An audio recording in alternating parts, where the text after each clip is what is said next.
기자수첩 와이뉴스로 넘어가 보죠. 권영철 기자 어서 오세요. 네, 안녕하십니까. 예, 오늘 와이뉴스 방송국 얘기하신다면서요.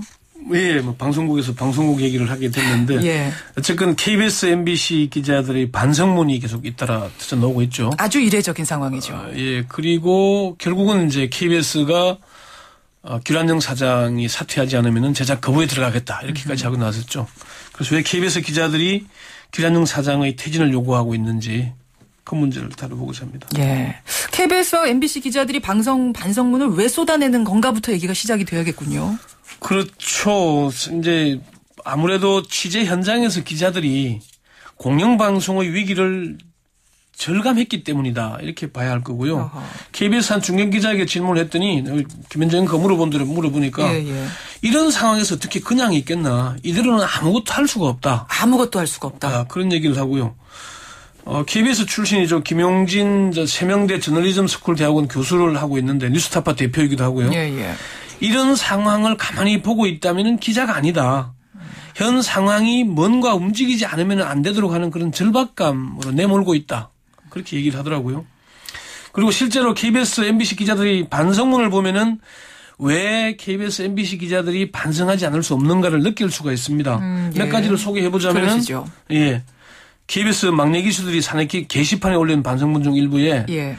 요즘 취재 현장에서 KBS 기자는 기레기 중 기레기다. 기레기란 말은 기자 플러스 쓰레기. 예. 그리고 얼마 전에 시민 인터뷰를 시도하다가 제대로 보도하세요. 왜 그따위로 방송에서 개병신 소리를 들어요. 그런 말을 들었다. 그거는 이제 방송용으로 적합한 예. 용어는 아니지만 KBS의 약자를 따서. 예. 그렇게 얘기를 한 거고요.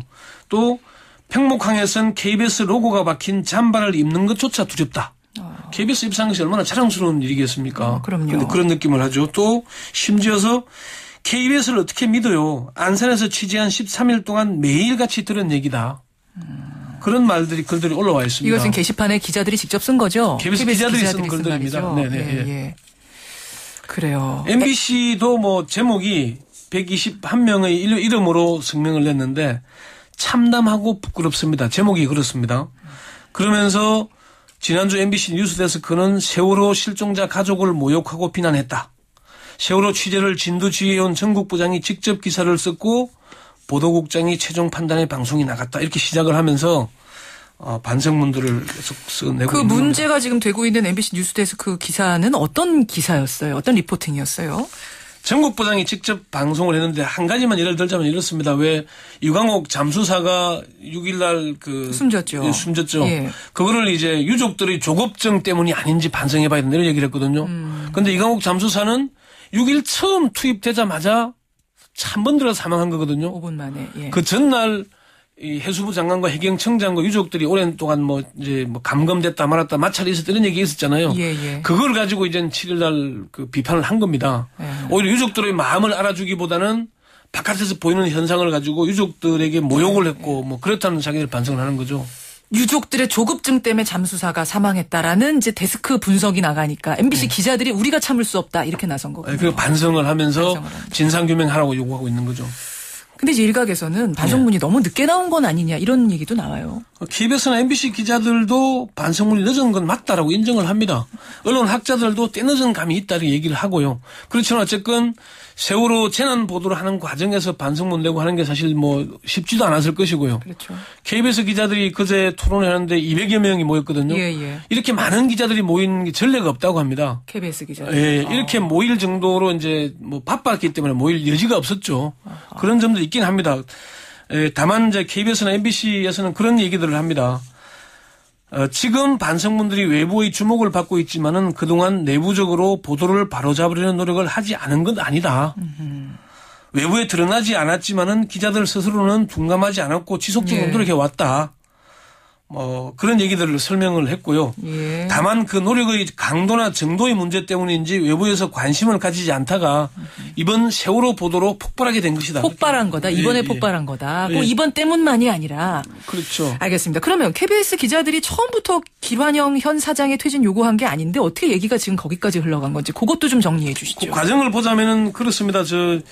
유족들이 세월호 유족들이 안산에서 KBS로 온 게 8일 어버이날이죠. 그거는 이제 보도국장의 발언 때문에 온 거잖아요. 예, 그렇죠. 사장이 아니라. 보도국장의 발언 때문에 KBS를 항의 방문했는데 예. KBS 보도국장이나 길안전 사장이 유족들을 만나줬냐? 만나주지 않았습니다. 예. 유족들을 맞이한 건 경찰병력뿐이었죠.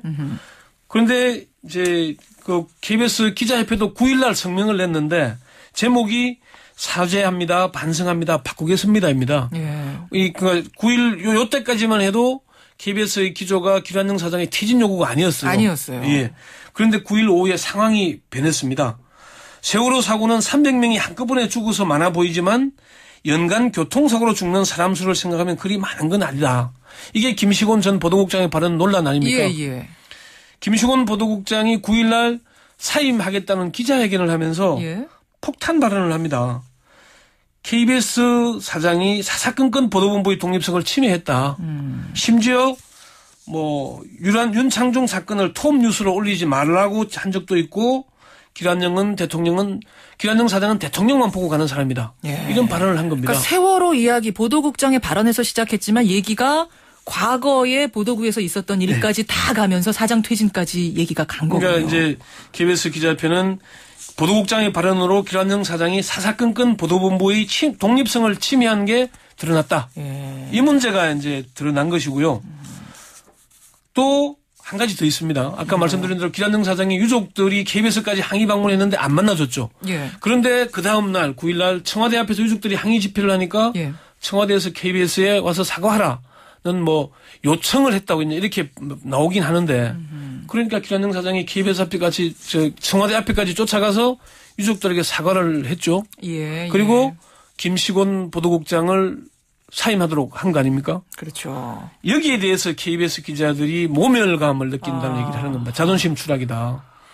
어떻게 회사를 찾아온 유족들을 만나주지도 않는 사람이 청와대 정무수석 한마디 하니까 청와대 앞까지 쫓아가서 사과하고 보도국장 바꾸고 가냐. 거기서 기자들, 평기자들의 어떤 분노가 더 폭발을 한 거다란 말씀이시군요. 그렇죠. MBC로 다시 와보죠. MBC는 지금 사장 퇴진 요구를 하는 건 아니죠. MBC는 지금 진상규명 요구로 일단 머물러 있습니다. 거기 아까 말씀드린 박상호 전국부장의 리포터에 대한 진상규명. 예. 그리고 김장겸 보도국장이 했다는 깡패 같은 사람들이라는 거기에 대한 이제 해명을 해라. 누구를 깡패 같다고 했다는 거예요? 유족들 보고 이제 그 당시에 해수부 장관과 해경청장을 붙들어 놓고 밤새도록 토론했다는 얘기를 들으니까 이 사람들 깡패 아니야 이런 얘기를 했다. 거기에 대한 진상 규명을 회사에서 해라. 그게 MBC 기자들 주장. 근데 사실 아까 좀 여기서 말씀드려야 될 게 MBC 기자 121명이 반성문을 냈잖아요. 예. 그런데 그 중에 절반 이상은 뉴스를 취재하거나 보도하지 않는 기자들입니다. 파업 때문에 다 현장에서 떠밀린 기자들이 반성문을 낸 겁니다. MBC의 상황이 좀 심각한 상황이라는 거죠. 그렇군요.